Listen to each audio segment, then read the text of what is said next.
Over this past week, especially the past few days, I've really noticed the lack of timeliness, the lack of respect for time, emails not being responded to in in a professional business amount of time, 24 hours, even 48 hours. I'm getting emails, people responding to me after a week's time, and whatever the case might be. And I get it. Everyone is busy. I get it that everyone has other things to do than maybe to respond to an email, a text, or a phone call. At the same time, though, I am noticing that we're progressively getting worse and worse when we have things in place that should keep us on a little bit more of a focused path. And it's really a little bit concerning to me. In fact, even more so and a little bit deeper, just today alone, I had three different client meetings, and all three of them talked to me about how busy they were, but they didn't feel like they were getting anything done. And here's the thing: I'm not here to give you, well, I'll say it this way: I'm not speaking higher than anybody else when providing advice. I've not written books or blogs, and although those are out there, that's fine. There's also apps out there that will help you stay focused on the things that are in front of you, and that's all great. They're all created to boost time management, and all of these tools are really good if they're used and if they're used correctly. And yet, at the same time, what I'm recognizing is that there's a reality for people, business owners, employees, moms, dads, whomever. The reality is that it's frustrating because they're trying to improve their time management with these tools that they're purchasing, they're downloading for free, that they hear somebody else doing, and yet they're not developing themselves in order to use those tools. Let me say this again. We have all the tools available at our fingertips for different things to keep us focused on the straight and narrow, to keep us focused on paths, and to help with time management and our priorities. And yet, what I'm witnessing is that people are themselves are not changing; they're not adapting. And that's what I want to talk to you about today. Is really ultimately the umbrella of time management. And in doing this, there's some serious things that need to happen in oneself. And I can say this because I've had to do it. I continue to do it. Am I an expert on this? No, but I'm right. I've been where you're at. I've been where maybe you were at 5 years ago. And maybe I'm further along than others. And so I hope that this becomes something that you will continue to tune into. Because here's the thing: I might own the best tools. I might even convert my garage to do car work. And owning a vehicle that I do doesn't mean that I'm a mechanic. By no stretch of the imagination am I a mechanic. Um, I want to keep people employed, and I want people that are educated in that area to work on my vehicle. You do not want me working on your vehicle or mine. So all this to say, I can own the best tools in the world. I can convert the garage into a mechanic shop and even own a vehicle, but that does not make me a mechanic. I can have all the tools, right? I can have all the knowledge, but if I'm not willing to put forth any effort, change my mindset of doing something different than what I'm doing today in order to become that car mechanic, I'm not going to become one. So stick with me here for a moment. We can have all the tools at our disposal, but if we don't know how to use them, if we're not intentional with it, if we're not constantly learning, I'm wasting my time and yours. So here's what I want to do for you as you're listening. I want to take the tools at my disposal and share those with you. It's free. There's no cost to this except your time. And my hope is that you would somehow come back to this podcast, this video, the video on YouTube and or the comments below on social media, and come back and say, hey, you know what? I did what you offered, or I kind of started working in this area and it's working. I really would like to hear those success stories, because if we're really willing to take the tools that we have and help change our mindset in order to use those tools, we will become effective and efficient, especially when it comes to time management. So when we think about time management, it really is boiling it down to this. It's organizing and planning on how we're going to divide our time between various activities. Now, it's not just being a business owner, it's not just being an employee or a coworker. We also have a work life, right? We have a personal life. We might be a mom, a dad, a husband, a wife, a daughter, a brother, a son, a child, right? And a friend as well. Or we might be a part of a neighborhood block watch, or part of an HOA board. So we've got a whole bunch of different things in our own personal life, but then it's also segmented by our work life. And we might be an owner, a boss, a manager, a leader, a employee, a coworker, and the list goes on, right? So time management is about organizing and planning on how we're going to divide all that time between the various activities that call us, and insert your name here, right? So in doing so, I've got to make sure that and we'll get into this, that I prioritize those things that are most important to me. And so often I think of an entire day of 24 hours a day. And let me tell you something, no matter how much we say that we want an extra hour, or if we had an extra hour or an extra amount of time to do something, we'd still fill it with something else that probably wasn't as productive than what we would really want to do. So um, it's this time management thing is about working smarter and not harder. I know you've heard it. I'm just another person saying the same thing. But here's what I want to do with you as you're listening in the next few minutes. I want to give you some tools. I want to give you some benchmarks, some points of reference that would allow you to work smarter and not harder. It's really important. And if I had my phone on me, I'd be holding it up right now and saying this. When they gave us these smartphones, we were told that we were going to receive an additional amount of time, that they were going to make things easier for us. Well, yeah, I think so. Maybe they have to a point, but I think that we also find ourselves paying more attention to that phone, responding to more emails, becoming a little bit more busier and less productive over time. So, go in this with me. And I want to start off by just briefly letting you know that I really kind of fell into this probably close to 30 years ago. I was in the Navy. I was doing payroll for the military, and I had an 8-hour job that, over the course of time, probably less than a year, I was able to really take that 8-hour job and minimize it, streamline it, bring it down into 4 hours a day. 4 hours a day. Well, what was I going to do with the other 4 hours? Well, part of it was that I was learning new systems, and I was learning new opportunities that I wanted to be a part of. Should I have the extra time? And so that ended up being a goal of mine, is to say I want to do that while I'm serving on board the ship, or I'm serving on board my shore duty appointment. So I took these 8 hours and I streamlined it down to four. There was a lot of different processes that needed to be tweaked. Some needed to be removed, some needed to be added. And in that, I did what was best for me. And then in my department, things got caught on. And so then I found myself training other people. And then as a department, we were we were really just helping out everybody else because we had streamlined this process.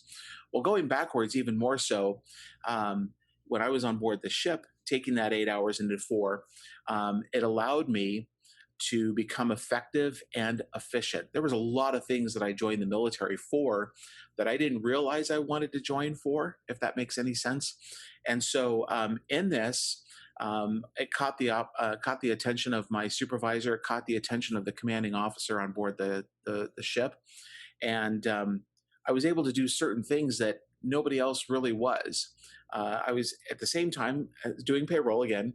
I was able to be on the firefighting team, which everybody is supposed to, but I escalated my role and responsibilities very quickly in that because I had the time. I did more studying with that, which also then landed me positions on the security force team, which then caught the attention of other people and said, "Hey, would you like to do such and such?" And I said, "Sure, let's do this."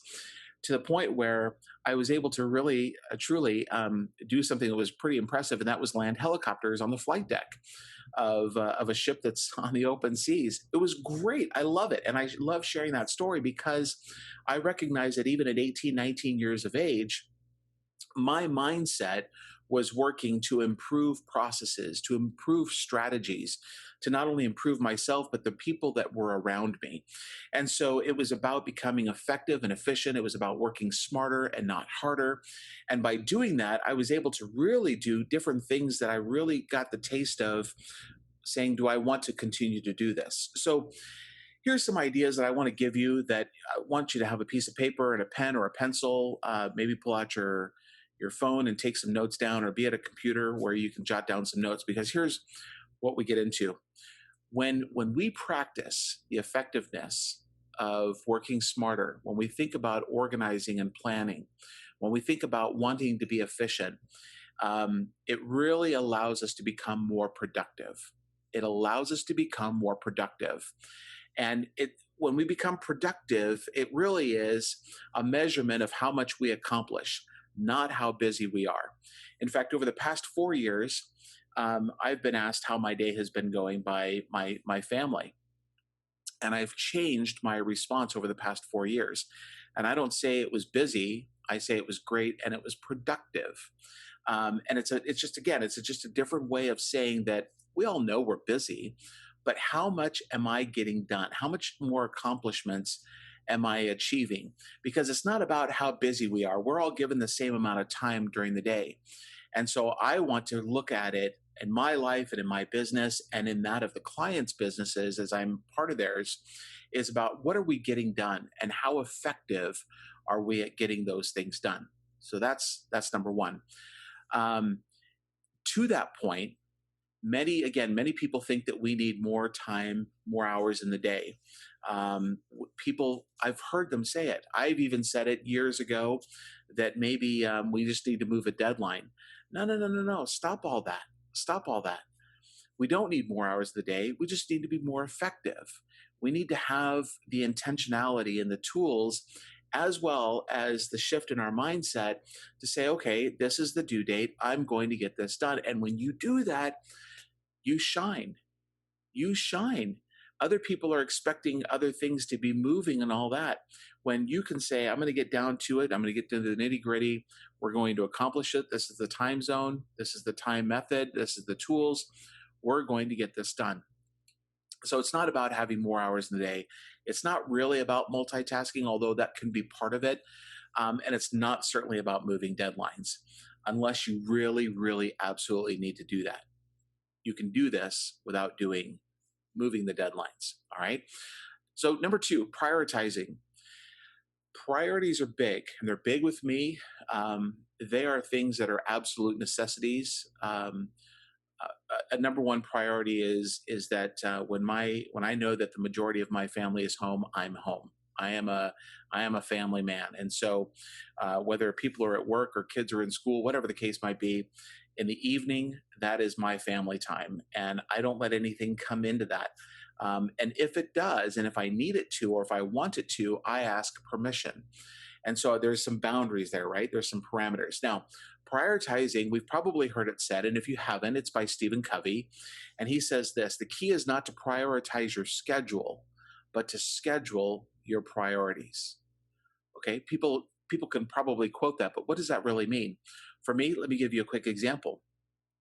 I wanted to start weightlifting with my 19-year-old son again. This was towards the end of last year, October, November-ish. And so what I did was I scheduled that as a priority. I literally put it in my calendar, and I go digital.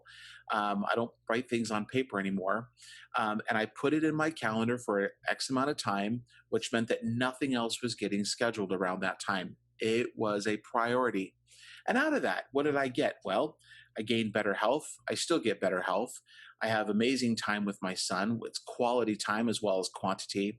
But I also learned that if I schedule those priorities, right, then nothing else becomes a priority during that time versus prioritizing my schedule, which means whatever comes at my way first and foremost is important.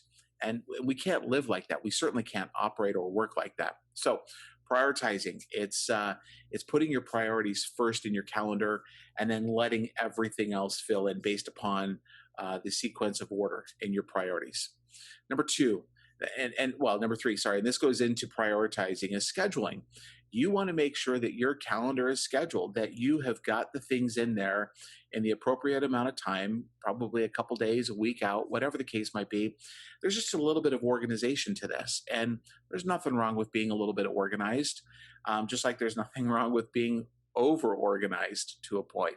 So you want to really, really schedule what you've got going on, both work and personal, because sometimes things slip through the crack, and you don't want to have to step out of a family event because you forgot to put in this big huge meeting within your work and vice versa. So it's about prioritizing, it's about scheduling, it's also about delegating. Now, most people that I've contacted or reached out with, they don't see this as a means to an end when it comes to time management, but couldn't be further from the truth, because when you delegate, you're literally saying, I want someone else to take some of my responsibilities, some of my job, not job description, but some of what I'm going through right now, because they're equipped to do that. And by doing that, it will free me up to do something else that nobody else can possibly do. Right. And there's so many different scenarios that can come into this. But when you delegate, it really means that you need the right people who are developed, that are trained to carry out what you're looking for. So often, I'm looking for ways to delegate my time by reaching out to other people that may not be able to do what I'm doing, but I need them to do what needs to be done. So it could be admin work, it could be answering the phones, it could be scheduling social media posts, whatever the case might be, so that I can be in front of the client. That's what I'm talking about when it comes to delegating. Okay. Um, Strategic thinking is another one. Strategic thinking is another one. I do this for our clients all the time. I help them think 3 to 5 steps ahead of what's going on right now. When we do this, when we do strategic thinking, we are becoming proactive instead of reactive. Our eyes are set on the horizon, not just on the day-to-day stuff, but we're thinking about what's going to be happening tomorrow. What was it that we're doing today that is going to help us a week from now? And it's really starting to put that ball in motion, if you will, of becoming effective and efficient. So when we're strategically thinking, and I get the privilege of doing that for our clients and training them in how to do that, there's a point in time where I get to sit back and I listen, and I just have this big huge smile on my face, because I recognize that people have got it, and they don't need me for that aspect anymore, because their mindset has shifted to where they're being, again, proactive instead of reactive, and that then falls on down the line to all of the rest of the employees and across the organization. Here's another one: problem solving and goal setting. This is huge, and it falls in alignment with the strategic thinking.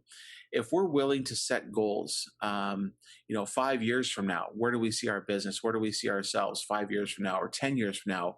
And then backwards date those. So, like 3 years and a year, and then monthly or quarterly or weekly, depending on if, what the goals are or what type of department you're in. All of a sudden, once we do that, we are now starting to solve problems actively. We are now starting to solve problems actively. It's so important when we do this, folks, whether it's in our own families or in our work. Problem solving and goal setting allows us to continue being proactive. And it's really important as the world is turning, as the world is changing, what is coming down the pipe? What is coming at us that we may have seen, or we might have that business intuition, if you will, on what is taking place, what is coming at us, what is around us, what are other businesses in our industries doing, what problems are they solving, what do we need to solve that we're not solving yet. So when we start thinking proactively, we have that strategic thinking, we're then looking at goal setting and problem solving. I'm just thinking of quite a few clients that we've worked with, and they get more done. They get more done by putting into practice all of these things that I've just shared. There's more getting done. In fact, I'm remembering doing some leadership development a few years ago for a worldwide company, and when I was doing some individual coaching with some key people on some leadership teams, it was really evident to me at first that They wanted to hold on to everything themselves. And what I got them to do, and it didn't take long, probably a few weeks, a couple of months, they then started to recognize that uh, if they empowered the people around us, they themselves were empowered. And this is what time management is, it's about empowering you. And by empowering you, you're empowering other people. It's really, really important because that's how we grow businesses, is by empowering others. People are coming to us for our services, our goods, whatever product we're selling or giving away if you're a nonprofit. And when we do this and you put all these things into practice, you really become intentional. You become that problem solver, you become that proactive thinker. You also become someone who is living now but acting as if it's a couple years ahead. And that, my friends, is probably where you want to be. You just don't know it yet. It's really, really important. When when the people that I am working with, and this is what is goes back to my days back in the Navy, when we say I need more time, or I don't get enough time with my family, or I'm working 7 days a week, I'm thinking right now of all the people that With Purpose has been able to help, by hearing that call to action and then putting processes in place, getting the right people as well in place, but the processes in place that are strategic, that are methodical, that are proactive. And now I can tell you that they're not working 7 days a week, that relationships, that marriages have been restored, that they're working 4 or 5 days a week and they've got their weekends free, or a 3 day weekend free almost every weekend. That the sales have jumped up because they're more in tune with those boundaries, those parameters. They're getting renewed and restored individually because they don't feel like they're constantly on a treadmill running, going place to place. They know what those priorities are and they're scheduled in their calendar, and nothing comes in between that. Nothing interferes with that. So, as I share that with you, there is hope. There is a plan. You just need to enact that plan. And if you need some help, we're here for you. But at the same time, I just wanted to give you guys some of these tools, but also remind you that it's about changing the mindset in order to use those tools appropriately, effectively, and efficiently. All right. Um, just start. I hope this has been helpful, but I just need you to start. Just start. Start with something small. Think about something that you want to do tomorrow or this week. Put it in your calendar. Don't let anything come around it. Be disciplined, and make a great habit out of this. And what do you want to change? That's the question. What do you want to change? By doing so and by answering that, put it in your calendar. Put some boundaries around it, some parameters. Set your eyes on the mark. Put those goals in place that you want to see accomplished, and then start being intentional with using those tools that you have. I hope you have a great day. I hope this has been very, very rewarding to you. And as I always say, live life with purpose.